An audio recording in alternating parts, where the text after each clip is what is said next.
आज United Nations के address में ट्रंप ने यूरोप के देशों को निशाने पर लिया। पहले तो उन्होंने कहा कि यूरोप के मुल्क रशिया से एनर्जी खरीदते हैं, इसका मतलब ये कि वो अपने खिलाफ वॉर को फाइनेंस कर रहे हैं, ये नहीं चलेगा। और इसके बाद ट्रंप ने यूरोपियन देशों में इलीगल इमिग्रेंट्स को लेकर उन्हें जोर से डांट लगाई। कहा ये अनकंट्रोल माइग्रेशन यूरोप को बर्बाद कर रहा है। ट्रंप ने कहा कि इलीगल इमिग्रेंट्स की वजह से क्राइम बढ़ता है। उन्होंने कहा कि यूरोप के ज़्यादातर देशों में जो क्रिमिनल्स जेल में हैं, उनमें से 45 से 50% क्रिमिनल्स बाहर के मुल्कों से आए लोग हैं। ट्रंप ने स्विट्जरलैंड का एग्जाम्पल दिया और कहा वहाँ की जेलों में जो क्रिमिनल्स हैं, उनमें 73% माइग्रेट करके आए अपराधी हैं। ट्रंप ने एक बार फिर लंदन के मेयर का नाम लिया, उन्हें टेरेबल मेयर बताया और कहा कि उनकी पॉलिसी की वजह से लंदन जैसा खूबसूरत शहर बर्बाद हो गया। ट्रंप ने बिल्कुल साफ लफ्ज़ों में कहा, वेस्टर्न यूरोप के जो देश हैं, अगर उन्होंने इलीगल इमिग्रेशन को नहीं रोका तो वेस्टर्न यूरोप की मौत निश्चित है। लेकिन जिस तरह ट्रंप यूएन की मेंटेनेंस से परेशान हुए, एस्केलेटर से परेशान हुए, टेलीप्रॉम्प्टर से परेशान हुए, उसी तरह फ्रांस के प्रेसिडेंट मैक्रों ट्रंप की वजह से लगे ट्रैफिक जैम से परेशान हुए। न्यूयॉर्क में यह ट्रैफिक जैम तब लगा जब ट्रंप यूनाइटेड नेशंस पे स्पीच देने जा रहे थे, रास्ते बंद कर दिए गए थे। फ्रांस के राष्ट्रपति मैक्रों भी यूनाइटेड नेशंस से फ्रेंच एम्बेसी की तरफ लौट रहे थे, लेकिन ट्रंप के कैवलकेड के लिए सड़कों का ट्रैफिक रोक दिया गया था। न्यूयॉर्क पुलिस ने प्रेसिडेंट मैक्रों को भी रोक दिया। रोके जाने पर मैक्रों गाड़ी से उतरे और सड़क पर खड़े पुलिस वाले के पास पहुंचे और अपनी गाड़ी को पास कराने की रिक्वेस्ट की, लेकिन सिग्नल पर तैनात पुलिसकर्मी ने कहा प्रेसिडेंट ट्रंप आने वाले हैं, इसलिए ट्रैफिक बंद है, वो मैक्रों को जाने की परमिशन नहीं दे सकते। इसके बाद मैक्रों ने वहीं से प्रेसिडेंट ट्रंप को फ़ोन लगाया और उन्हें बताया कि ट्रैफिक बंद होने की वजह से वो फंस गए हैं। ये पता नहीं चला कि ट्रंप ने मैक्रों को क्या जवाब दिया, लेकिन इसके बाद फ्रांस के प्रेसिडेंट मैक्रों पैदल ही अपने होटल की तरफ रवाना हो गए। लोगों ने उनसे पूछा आखिर फ़ोन पर ट्रंप ने ट्रैफिक जैम के बारे में क्या कहा, तो मैक्रों ने कोई जवाब नहीं दिया। I'm sorry, President, I'm really sorry. Just that everything's in frozen right now. There's a motorcade coming right now. I'm sorry. If you don't see it, let me cross. How are you? Guess what? I'm waiting in the street because everything is frozen for you.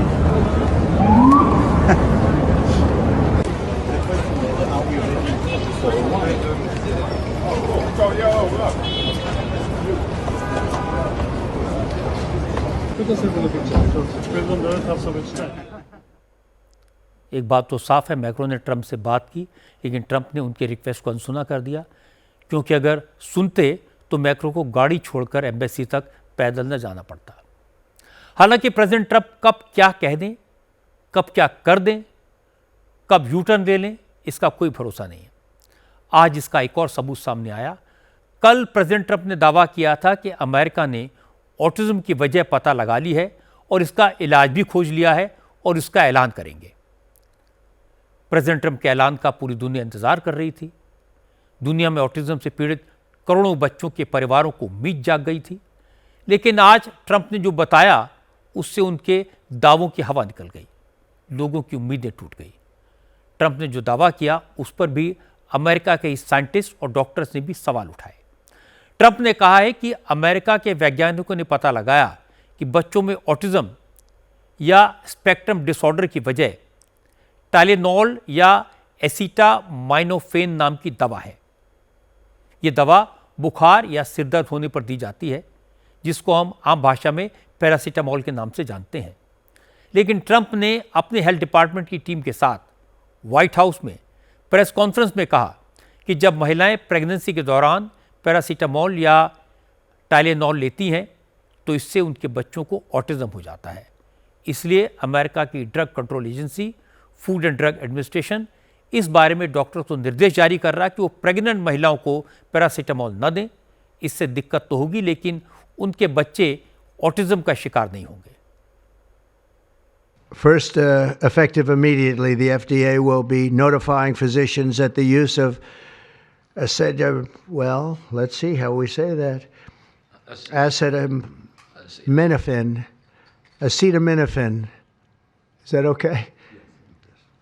Which is basically commonly known as Tylenol during pregnancy, can be associated with a very increased risk of autism. So taking Tylenol is not good. All right, I'll say it. It's not good. For this reason, they are strongly recommending that women limit Tylenol use during pregnancy unless medically necessary. Don't take Tylenol. There's no downside. Don't take it. You'll be uncomfortable. It won't be as easy, maybe, but don't take it. If you're pregnant, don't take Tylenol. Autism एक तरह का mental illness है जिससे शिकार बच्चों को बात करने में दिक्कत होती है। ऐसे बच्चों का मानसिक विकास नॉर्मल बच्चों की तरह नहीं हो पाता। पूरी दुनिया में पेरेंट्स इससे परेशान हैं, इसके इलाज का इंतज़ार कर रहे हैं। WHO के मुताबिक दुनिया में हर 1267 लोगों पर एक बच्चा ऑटिज़म का शिकार है। पूरे विश्व में 6 करोड़ लोग इस बीमारी से पीड़ित हैं। इनमें से 1/3 यानी 1/3 लगभग 2 करोड़ लोग अपने देश में भारत में रहते हैं। अमेरिका में 54 लाख लोग ऑटिज़म के शिकार हैं। ट्रंप ने कहा अमेरिका में ये बीमारी बढ़ती ही जा रही है और इसमें बच्चियों की संख्या ज़्यादा है। 4 से 8 साल उम्र के बच्चे इसका सबसे ज़्यादा शिकार हैं, लेकिन अब उनकी सरकार ने इसकी वजह पता लगा ली है, जिससे अब ऑटिज़म की बीमारी काबू में आ जाएगी। हालांकि अमेरिका के रिसर्चर्स और डॉक्टर्स ट्रंप के इस दावे पर सवाल उठा रहे हैं। डॉक्टर स्टीवन फ्लेशमैन ने कहा कि ऑटिज़म को किसी एक दवा से जोड़ना फिजूल की बात है। ट्रंप किस आधार पर यह दावा कर रहे हैं, ये भी समझ से परे है। डॉक्टर स्टीवन फ्लेशमैन ने कहा कि ऑटिज़म को लेकर कोई नई रिसर्च नहीं हुई है, न ही कोई नया डेटा सामने आया है, इसलिए ये कहना सरासर गलत होगा कि ऑटिज़म के लिए पैरासीटामोल या टाइलेनॉल जिम्मेदार है। उन्हें ट्रंप की बात पर भरोसा नहीं। There's really nothing new that is coming out as of this new announcement. सच कहूं तो इस घोषणा में कुछ भी नया नहीं है। जो आंकड़े आज मौजूद हैं, ये वही आंकड़े हैं जो कुछ महीने पहले भी हमारे पास थे। और सच्चाई यह है कि इस बीच में ऐसी कोई नई स्टडी नहीं की गई है जो हमारी अब तक की जानकारी के उलट कोई दावा करे। असल चिंता तो इस बात की है कि हमको पता है कि ऑटिज्म और स्पेक्ट्रम डिसऑर्डर के कई कारण होते हैं। बहुत से परिवारों में ये जेनेटिक मसला होता है। एसिटामिनोफेन जैसी किसी दवा को जिम्मेदार ठहरा दिया जाए, इस बात पर भरोसा नहीं होता। दरअसल लोग एसिटामिनोफेन दवा कई वजहों से लेते हैं। तो सवाल यह है कि ऑटिज्म की वजह यह दवा थी या फिर मरीज को किसी और वजह से बुखार आया, तो इससे यह समस्या हो गई। हो सकता है किसी मरीज को ऑटो इम्यून बीमारी हो जिसकी वजह से उसे दर्द होता हो और वो दर्द से राहत के लिए एसिटामिनोफेन ले रहा हो। आज मरीज ज्यादा तादाद में एसिटामिनोफेन ले रहे हैं, तो इसका पता लगाया जाना चाहिए कि आखिर इसके पीछे वजह क्या है। क्या कोई और दिक्कत है? हो सकता है उसी वजह से ऑटिज्म या स्पेक्ट्रम डिसऑर्डर हो रहा हो। मैं तो कहूंगा कि आप इस पर ध्यान न दें और अपने डॉक्टर की सलाह मानें। प्रेसिडेंट ट्रंप ने कल जिस अंदाज में यह दावा किया था कि अमेरिकी साइंटिस्ट ने ऑटिज्म की वजह खोज ली है और इसकी दवा भी ईजाद कर ली है, इससे लोगों में बहुत भरोसा जगा था, क्योंकि ये बात प्रेसिडेंट साहब ने कही थी। लेकिन आज ट्रंप ने जो कहा उससे लोगों को थोड़ा सा झटका लगा, नुकसान हुआ। हालांकि ये पहला मौका नहीं है जब ट्रंप ने इस तरह की बात की हो। 3 दिन पहले H-1B वीज़ा की फीस बढ़ाकर $1 लाख कर दी थी। पूरे अमेरिका में पैनिक हो गया था। लोगों ने कहा इससे अमेरिका में टेक एक्सपर्ट्स और डॉक्टर्स की कमी हो जाएगी। दुनिया भर में जहां जहां लोग H-1B वीज़ा लेकर अमेरिका आने वाले थे वो सख्ते में आ गए। बाद में व्हाइट हाउस की तरफ से क्लैरिफिकेशन दिया गया कि जो लोग पहले से H-1B वीज़ा पर हैं उन्हें फीस नहीं देनी होगी। फिर डॉक्टर्स को भी इससे छूट दी गई, एक्सपर्ट्स को इसके दायरे में नहीं लाया जाएगा।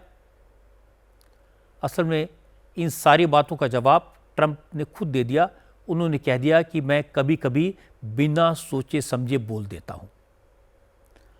और उन्होंने कहा कि अब उनकी पार्टी के नेताओं को भी ये बीमारी लग गई।